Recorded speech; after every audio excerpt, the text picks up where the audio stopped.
Congressman Krishnamoorthi, Democrat from Illinois, and a member of both the Oversight and Intelligence Committees. Congressman, this meeting tomorrow afternoon called by Pelosi, what do you make of it? Is this going to be a decision-making meeting or a meeting to calm you people down? I think it's probably going to be a meeting where people can express their views and have a chance to kind of weigh in on what's happening this week. I just want to point to the seriousness of what's about to happen this Thursday. It's a follow-on to a hearing, a closed-door hearing that we had last week, probably the most sobering intelligence hearing I've been to. We had a witness from Central Casting who basically came in and gave very careful, considered, and consistent testimony, basically saying to us, do something about this complaint, and he happened to be appointed by the Trump administration. So that's why I think people are so concerned right now. Well, that's the Inspector General, but what about the head of the DNI? Is he going to, the Director of National Intelligence, you're going to have him in on Thursday, Mr. McGuire.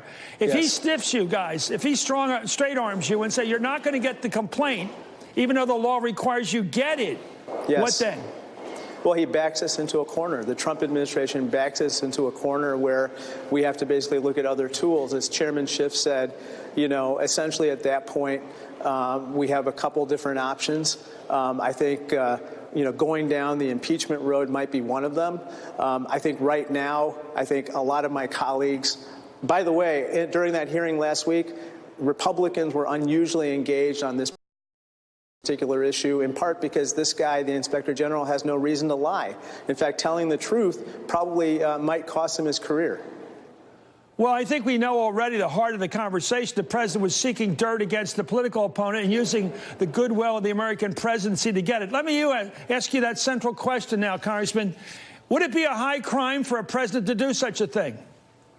Yes, I think, you know, the Mueller investigation was about whether the Trump campaign conspired with the Russians to interfere in our democracy. Here, if the reporting is accurate, then Trump is inviting and asking another power to interfere in our democracy and conspiring with them in the process. This is, in my opinion, even worse than what was thought to potentially have happened in 2016. Tell me why you think this is what it is, a high crime. Describe the transaction that we understand the president to have been engaged in with the Ukrainian president, Zelensky. What was the transaction as you understood it? Well, we know at a minimum that he talked about, according to the reporting, if it's accurate, that he talked about investigating Vice President Biden.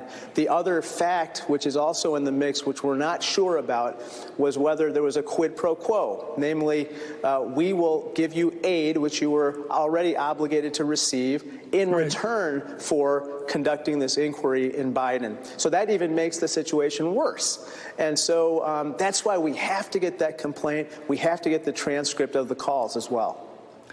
Where's Pelosi on this? Because you have about 35 members of the House Democrats of the caucus who are for beginning a formal impeachment process. You got about 100 who aren't on board for doing it. How many will it take to get Pelosi to move and say, yes, we're going to go ahead with a formal resolution of impeachment to begin the procedures?